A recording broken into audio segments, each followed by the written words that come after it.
Assalamualaikum warahmatullahi wabarakatuh. Saya Ervin Ningo, kelas C 2017, jurusan Farmasi, Fakultas Olahraga dan Kesehatan, Universitas Negeri Gorontalo. Saya di sini akan menjelaskan tentang sintesis senyawa obat golongan antibiotik. Jadi, sintesis senyawa obat yang akan saya jelaskan adalah turunan dari amoksisilin, yaitu senyawa N3-klorobenzoil amoksisilin. Senyawa N3-klorobenzoil amoksisilin merupakan sintesis dari turunan senyawa amoksisilin. Sedangkan amoksisilin sendiri merupakan turunan dari penisilin yang memiliki kemiripan struktur dengan ampicillin. Hanya saja perbedaannya terletak pada gugus hidroksi yang terletak pada posisi para yang ada di cincin benzen. Selanjutnya, keuntungan dan keunggulan yang dimiliki oleh amoksisilin. Yang pertama, amoksisilin ini memiliki aktivitas spektrum yang luas, kemudian memiliki kelarutan yang tinggi, serta kecepatan absorpsinya yang tinggi dan stabil pada kondisi asam. Jadi, amoksisilin ini memiliki kestabilan yang baik pada kondisi yang asam. Nah, selain amoksisilin, senyawa N3-klorobenzoil amoksisilin juga ini memiliki keuntungan dan keunggulan yang lebih dibandingkan amoksisilin. Yang pertama, senyawa ini mempunyai aktivitas antibakteri terhadap Pseudomonas aeruginosa ATCC 27853 lebih besar dibandingkan amoksisilin. Kemudian, yang kedua, terjadinya substitusi gugus benzoil pada gugus amina primer rantai samping amoksisilin ini menyebabkan senyawa menjadi lebih asam dibanding amoksisilin.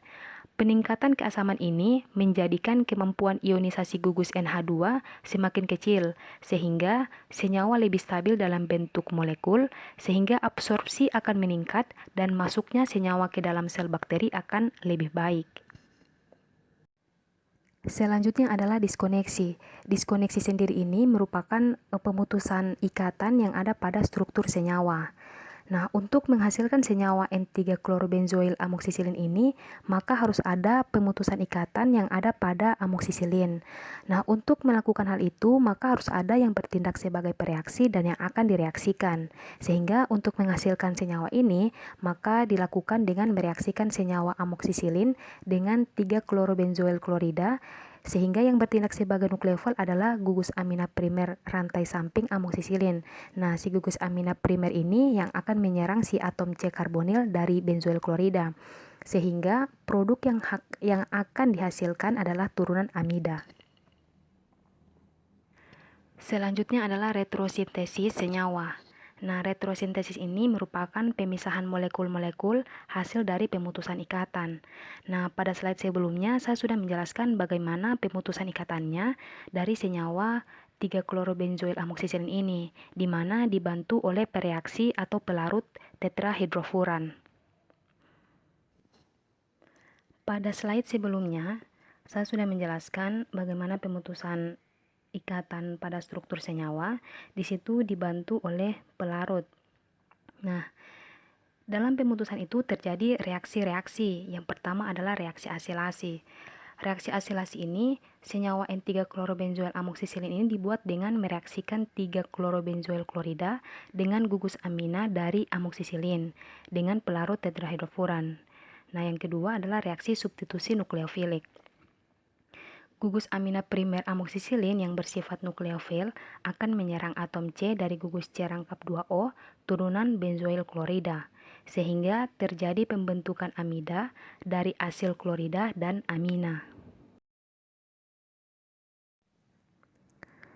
Selanjutnya, metode dan cara kerja untuk memperoleh produk sintesis senyawa N3-klorobenzoil amoksisilin.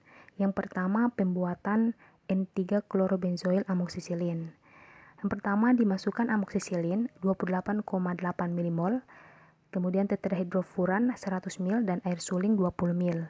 Kemudian diaduk sambil didinginkan pada suhu 0 sampai 5 derajat Celcius. Nah, selanjutnya ditambahkan larutan kalium hidroksida 2 normalitas dan diatur pH sampai 6,8 sampai 7,2. Ditambahkan larutan 3-klorobenzoil klorida 25 milimol dalam 40 ml tetrahidrofuran setetes demi setetes. Campuran dibiarkan selama beberapa jam pada suhu kamar dan selalu diaduk dengan pengaduk magnetik. Nah, tetrahidrofuran diuapkan dalam vakum evaporator dan zat padat yang diperoleh dilarutkan dalam 300 ml air.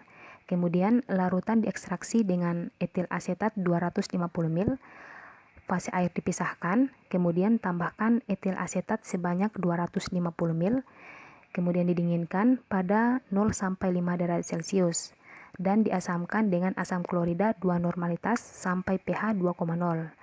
Etil asetat diuapkan dalam vakum evaporator untuk menghilangkan sisa etil asetat.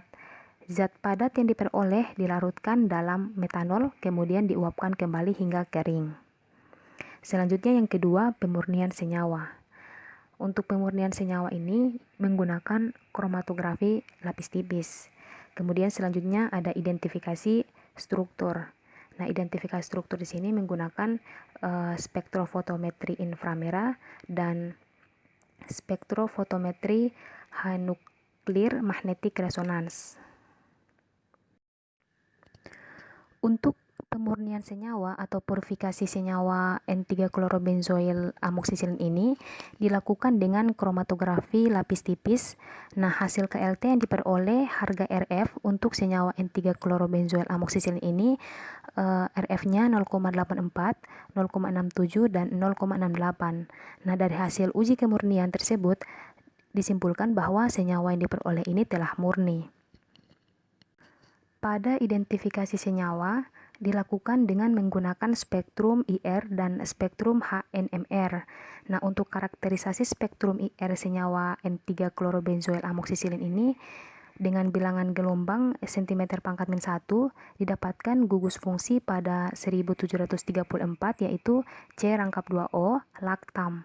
Nah, yang kedua pada gelombang 1643 didapatkan C rangkap 2 asam.